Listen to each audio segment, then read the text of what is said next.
Hey everyone, another update, another day.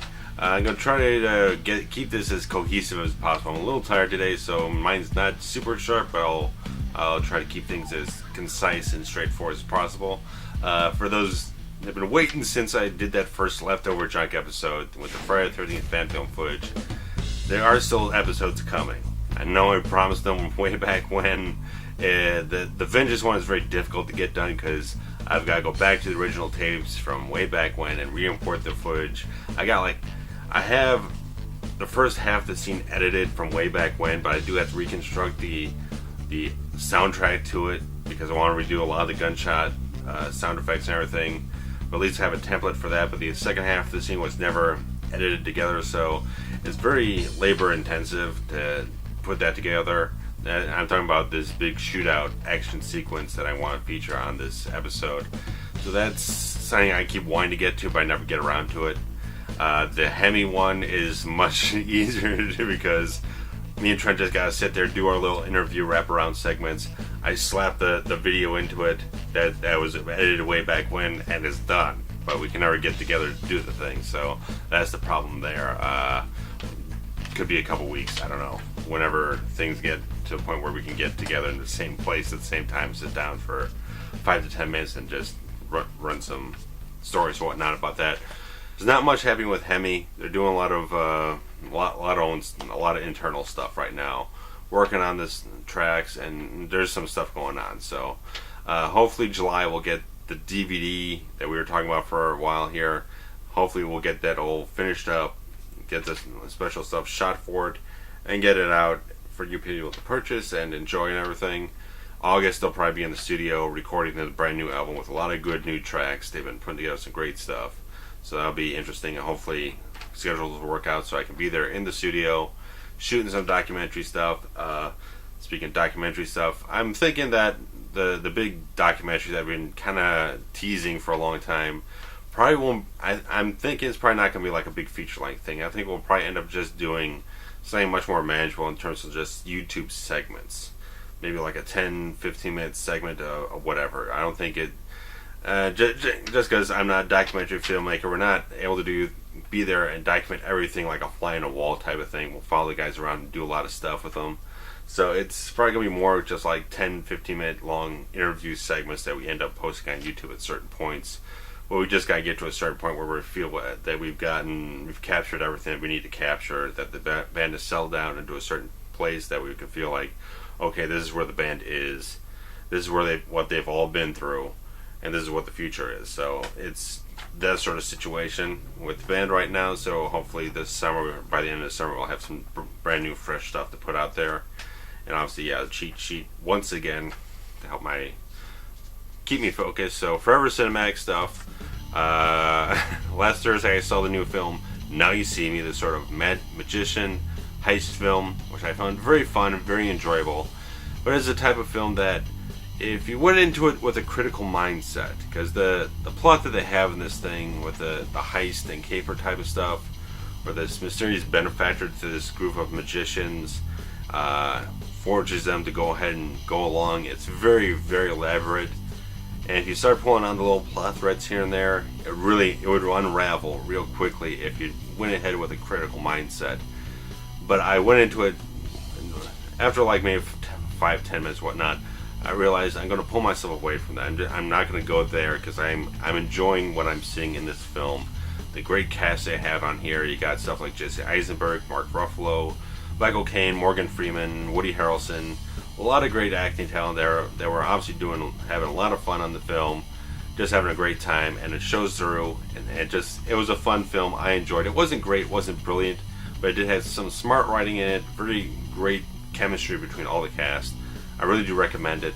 Obviously, I didn't do a video review for it, but there is the written review up on the blog, which it seems very fortunate that this summer I decided to start posting the links of the reviews onto each film's IMDb page with that little external reviews link on the sidebar and everything.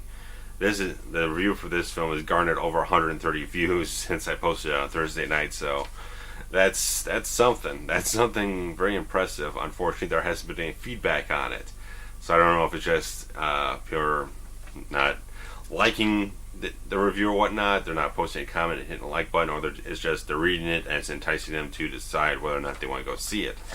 So that's whatever that is, but you'll get the link to that down below. You'll be able to click that and get there and get the insight and everything without any spoilers. Obviously, no spoilers for me. For the brand new, newly released films, I avoid spoilers.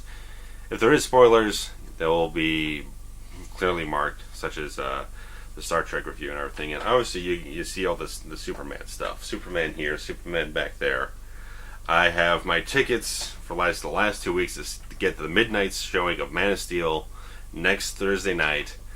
I am ecstatic about this film. There has not been a single thing since this thing was announced, since I saw where it was going, have I ever doubted it. There's been no doubts in my mind about Man of Steel.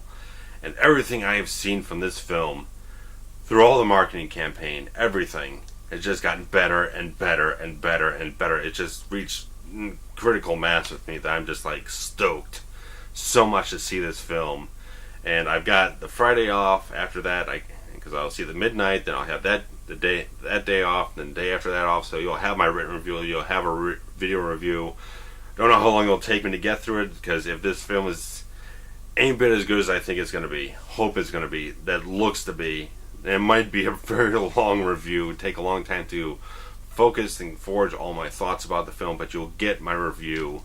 And my only question will be, what Superman shirt I want to wear to this thing, because I got 2 of them that I really love. But yeah, this is my movie of the year right here, and I don't know if it's going to be reach like an Iron Man 3 box office level, but I think on a quality movie level, this has the potential to blow everything out of the water this year. So you can tell I'm all kinds of crazy about it. So let's move along.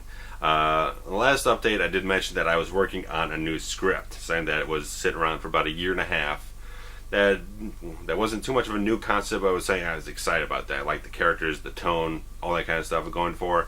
And today I was working on it a little bit more again, get a little more of that dialogue written, forge it up a little bit better, stronger and everything, tighten it up a little bit. But there's still a distance to go, a few more scenes to write and flesh out and everything, but it should work out like 15 pages or whatnot, something fairly simple, whatnot, 5-6 scenes or whatnot, small cast. But again, it's something.